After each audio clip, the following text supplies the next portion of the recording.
Hello, I'm Jay. Welcome to Coffee Time, episode 2. First thing, I watched Oppenheimer and Barbie, as I said I would, the past week. Let me just say, Oppenheimer, fantastic movie. So is Barbie, not down my alley. I'm not a girl.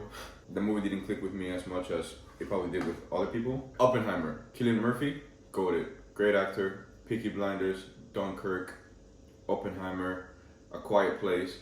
Just a great actor overall. Something when watching Oppenheimer is I needed to remind myself that it's not a movie about the Manhattan Project and it's not a movie about World War II, but it's a movie about that. It's about Oppenheimer.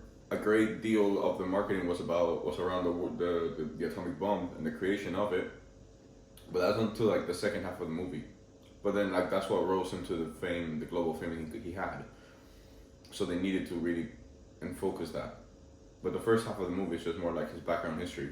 I enjoyed it. It's 3 hours long.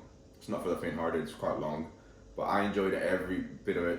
Can we take a second? The speech, "I have become death, destroyer of worlds." Hey, can we take a second? Oppenheimer was a ladies' man. This man had a communist girl that was toxic as hell, and he loved it. He had a girlfriend, and then he impregnated a married girl. This guy was the top G of the 1950s. Now the Barbie movie, I liked the jokes they had, especially in the beginning of the movie, at the fact that Barbie is a doll. You know, like when she showers, but there's no water coming out. When she drinks something, but there's no liquid in the cup. I found that quite funny. Well, it wasn't like hilarious, but you know, I was like, oh yeah, that's just smart. Like, yeah, she's a doll. Duh, smart. Sasha, the teenage girl, when Barbie goes into the real world, she reminded me a lot of my sister, really, to be honest with you. Like, yeah, of my sister. I feel like a lot of young girls kind of stride in that way. They're trying to grow up quick. But I don't know if that's society telling them to grow up quick or if that's them wanting to grow up quick and not be a little girl anymore and trying to feel like a woman. Different topics or different things that the movie touches on that I'm guessing that's what resonated with so many women around the world. I don't get the ending. Barbie becoming human. I don't understand when Barbie and Ruth go into like a big white thing and then later on Barbie adopts the Barbara name from Barbie. Apparently so that's what the movie's trying to claim. That's what Ruth, it's not real Ruth. Ruth passed away a couple like years ago. But you know, in the movie the character, that's what they're claiming. And in the end, Barbie goes to a gynecologist and I'm guessing that was supposed to be funny.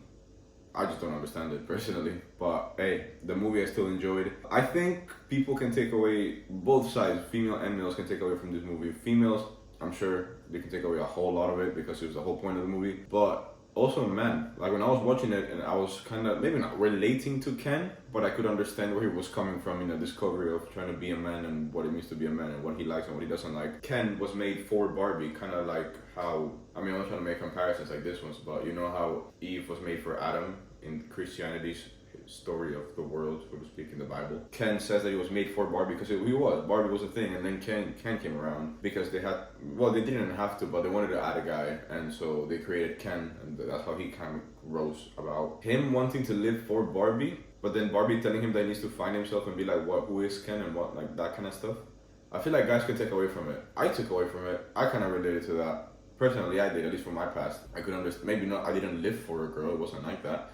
But I could understand that once that whole thing had passed through, was done and dusted, like, there was a whole gap of, like, you know, who is me, so to speak, like, you know, who is you? Like, do you really know yourself?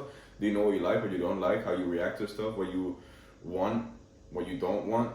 Like, there's a whole aura of questions that you need to kind of, like, understand and process. So, I took away that from the movie, and I think other guys probably could take away that from the movie if they give it a chance. Both movies were fantastic.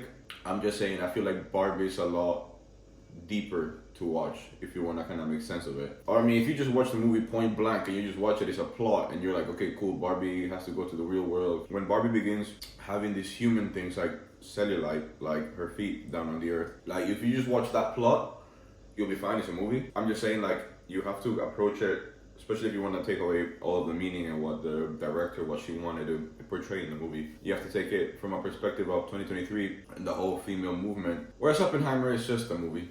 It's just a factual movie about what happened. I'm sure there's a ton of Easter eggs and like little hidden gems over there in there, but you don't need to know so much about it in order to watch it because it's more like a biography about him and also the Manhattan Project. That's what I'm saying. It's an easier movie to watch. I enjoyed it more. It's more down my alley, more so than Barbie. But hey, to each their own, you know. I don't need to touch on this, but I'm gonna touch on it because it's someone that I used to watch when I was growing up, and I enjoyed his content, and I found him funny. FouseyTube, brother. Now, for those of you who don't know, if you're living under a rock, or if you don't follow FouseyTube, or if you're not interested in FouseyTube, I'm gonna give you a little quick background history. He started doing pranks back in like 2013 maybe, more like 2014 probably. That's when he started popping off because he was funny making pranks. Then he started doing vlogs, like he was doing that whole movement, and he was fun to watch. At least I enjoyed it. I enjoyed his content. He was a very positive, outgoing guy. He kind of went south because of some mental health issues, and he took a break from the internet. And he he became irrelevant, and he tried to become relevant again by doing the whole YouTube boxing, but he became a punching bag. And so we kind of had to stop that because his nose got so messed up. And so now he's doing IRL live streams. So for those of you who don't know, IRL live streams are when you have your phone and you go around your normal day, but you're just streaming it. Like not the whole day necessarily, but like a great majority of the day you're just streaming it, just your day to day, and you're just watching what he's doing. That's a real thing people do, and he's been doing that. And he kind of came back to light when he was IRL live streaming at an airport. I don't know where he was going off to, but he was at an airport, and a drunk girl, he started talking to her, just kind of like, you know, her life. Yes, apparently the woman was a victim of sex trafficking as well, not human trafficking, sex trafficking, and she didn't have custody of her daughter, which obviously got her very emotional. She already had a couple of drinks. Claims the two of them went out of frame for a while. Then Fousey returned claiming that he joined the Mile High Club. Now for those of you who don't know, that means you went and did your business, if you know what I mean. You're king in an airplane, but it was in an airport, so it's not really the Mile High Club. So then he was faced with backlash from his chat because he was IRL live streaming. And then he quickly pulled the good old, oh, we're just joking, guys, it's a joke, you know? Because, you know, that's what usually your safe bet. That's what he was claiming. He was claiming that it was just a joke, that he never did it, but, you know, it's a bit of like a, what the hell is going on? Now, more recently, in the last couple of days, or actually I think like 2 days ago, man swatted himself. Yeah, so apparently he got a call from a weird stalker. Yeah, Fousey has had a strain of getting swatted. He had a live stream with Sneako, which, by the way, bro, if you're hanging out with Sneako, you're not doing good. Something is wrong. Sneako is not someone you should be wanting to hang out with. I digress. Apparently the stalker had been calling his Fousey's mom, which, to be fair, that's messed up. The troll kept calling him and trolling him, and Fousey kind of took him very seriously, and he started having a mental breakdown. He had a mental panic attack. Oh no, a mental breakdown. He started having a panic attack. He picked up the phone, he called the police, and he told the cops that someone had a gun. Like, eventually, after the cops were not coming quick enough, he said that they had a gun to his head. And, I mean, just roll the clip, man. You know, if he was on his way right now and he had a gun, I would be dead and he would still be asking me questions. Send the fucking cops. Send the cops. There's a gun to my head right now. There's a gun to my head. Oh, ma'am, he left. And so Fousey had to do this because he thought this was the only way for the cops to react. But what you're not in consideration of is the fact that cops will take you seriously, and if you're throwing out false allegations, then you're gonna get into shit. After the cops come and they see that there's nothing going on, and Fousey wants them to go after the stalker, and he's got his address. First of all, I'm sure there's a whole list of legalities that police have to go through before they can actually go after someone, even if you have their address and you know where they live. They didn't do anything really. They couldn't do much at that point, and Fousey started getting having an even bigger mental breakdown. He started calling them stupid and like yelling at them, being like, "Are you dumb? You guys are not doing anything." Like actually shouting at them while he was in his hotel room. I don't know if they arrested him or they detained him, but they handcuffed him. And to be honest, it's kind of sad to see because, like I said, I used to watch Fousey and I really enjoyed his content. Now it's a bit, he went down a dark path. I don't think, I'm pretty sure, I'm like 80% sure that he went, like, he's not taking his medicine for his mental health. I think like the saddest bit of this all is that his stream, like his chat on his live stream, were supporting what he was doing. And it's just sad to see that Fousey, for the clicks, is doing whatever it takes, even throwing away his health and his life, really, because he's going down a dark path. Again, like I said, if you're hanging out with Sneako and Aiden Ross, you know, something's not right. But what I'm saying is the sad bit is that he's surrounded by people, his chat and his friends are people who are with him because they're interested in his clicks and his attention while live streaming. That's what they care about. They care about for him to keep bringing numbers in so they can gain more clout. A bunch of yes men, basically. And the chat are ruthless, man. To have an audience that tells you, yeah, keep going, get worse. They don't tell him get worse, but they just tell him, yeah, stop taking the pills. You know, I hope you stop taking the pills just because it gets more entertaining because of your mental breakdowns. Like, this is an actual human being.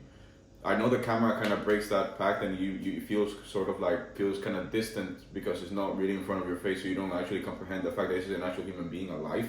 But it is alive. It's a life of somebody, and he's getting at risk. It's getting put at risk just because he wants more clicks, and the chat support him with his antics by not taking his medicine, by not sleeping, by being a maniac, by shouting at the police, which is not like, you know, I know it's all for entertainment, but this is beyond entertainment. At this point, this is cruelty, I think. But anyway, Barcelona, Cadiz. How do the Spanish say it? Cadiz. Should have been an easy win for Barcelona. Who the hell is Lamine? I was watching this right winger in the match, and I had to Google him because I had no idea who this guy was. Man was born in 2007. He's 16 years old, and he's playing in the first team in Barcelona. Also, what did I do in my life, man? I'm 22. I'm almost 23. This man is 16. That's not the time for the conversation. Can I just say, Barcelona got sponsored by Prime, or they have a partnership to be the hydration drink. Barcelona, you're better off with Gatorade, man. For athletes, you're better off with Gatorade. Listen, local Paul KSI, great marketing. But you guys, they don't know about electrolytes. Gatorade and Powerade, much better for athletes than freaking Prime, right? Why, you ask? Let me tell you. Because sodium, aka salt, is the main electrolyte for extracellular activities, aka outside of your cells in your body. Hence, muscles, your body, just general energy. Sodium, aka salt, is the main ingredient. Guess what Prime is low on? Freaking sodium. Guess what Gatorade is high on? And Powerade, sodium. Potassium, what Prime is really majority based off, is good for intracellular activities, which, fair enough, is still in your cells and it's still useful. I'm not saying it's useless. I'm just saying it's not ideal for athletes like footballers, especially top level athletes like FC Barcelona footballers, who are running for 90 minutes at an intense pace. Like, they're actually profoundly sweating, and you need to replenish that energy, and potassium is not going to cut it. Sodium is, because that is what your body is asking for. That's why you sweat. That's why sweat is salty, because it's sodium. You know, there's sodium in that sweat, in that water. That's what it is. That's what your body is losing to maintain the temperature, your core temperature of your body. You need to replenish that sodium if you want to keep at that pace. But no, Prime, we have to put freaking potassium. Now, I've seen morons on the internet say that Prime is better because it's like less sugar and, like, you know, it's like coconut water and whatnot, and it tastes good. And I'm like, do you want to know what helps the metabolization of electrolytes in the body once you drink them? Glucose, sugar. You need it because it makes it quicker for your body to metabolize it and actually use those electrolytes. Like, it's actually something scientifically proven. Glucose helps that, the metabolization, and also because it goes into your stomach, then it goes into your small intestine, and your small intestine absorbs it. And for that absorption to happen, glucose helps the salt get absorbed. So it's just, you know, one helps the other. So you need both. Guess what Gatorade is full of? Salt, glucose. Guess what Prime is low on? Salt. You need both of them. You need sodium and glucose. Yeah, it's more electrolytes, but it's potassium. You don't need potassium. Or you do, but you don't. You know what I mean? Like, it's not the greatest. You're better off with sodium. Prime is one big marketing scheme. And to be fair, for us, the average Joe, if you just want to drink a nice drink and you like Prime, then yeah, go for it, because it's not going to do you bad. It's got BCAAs and it's supposed to be good for recovery, supposedly, but I bet you even that is not entirely true. It's good as for hydration. It tastes nice. But, I mean, for athletes like FC Barcelona, like Arsenal, like Bayern Munich, like the UFC, not the most ideal, to be honest. Or at least from what the research freaking says. I don't know what point fame and clicks overtook science, to be honest. Anyway, Barcelona. I'm disappointed that it took them 82 minutes to score their first goal against Cadiz. Before, it would have been within the first 10 minutes, 20 minutes. Now it's 82. Pedri scored the first goal. Ferran Torres gave us that 2-0. Fantastic 2-0 win. That's how we should be starting the league, not like the tie last week. To be honest, if I'm being real, I'm not entirely convinced that this Barcelona will be able to win the league like they did last year. I'm just saying it's not the level like Real Madrid is ahead right now, unfortunately. We gotta step up. But hey, give us like 2 years. These youngsters will have experience. As long as we don't keep selling them, we should be okay. But we'll see what Barca does. And now, UFC. Last night, Max Holloway versus the Korean Zombie. Great fight. Holloway showed his levels above the Korean Zombie. And it was an emotional ending, to be honest, because the Korean Zombie retired at the end of that match. It's great respect for this man. He has been a legend of the sport. He's 36 now. He's quite past his prime. But I feel like it's a good age of retiring. He's not 40 yet. He's not that old. He's not like not JSP, sorry. He's not like Cerrone. He's not that old to kind of retire. You're past your prime now. You're on your way out. He joined the UFC in 2011. He started mixed martial arts professional in 2007. He joined the UFC in 2011. After 12 years of fighting, this man, he's now retiring, ranked number 8 in the UFC. I mean, dude, this guy is 36 and he's amongst the top 10 best in the world for his weight. You have to respect that. That is amazing. Like, that is not easy to accomplish, and to maintain that kind of consistency is great. Like, he's a legend. 25 fights, 17 wins, 8 losses for a 12-year career is incredibly impressive, and anybody that says otherwise is retarded. Wish him the best in his retirement and a joyful future alongside his family. Dutch Grand Prix today. I mean, at least when I'm recording this, Sunday 27 August, I don't know when I'm uploading it. I'll be editing for the next 2 days, but at least today, Sunday, Dutch Grand Prix. I'll be watching that.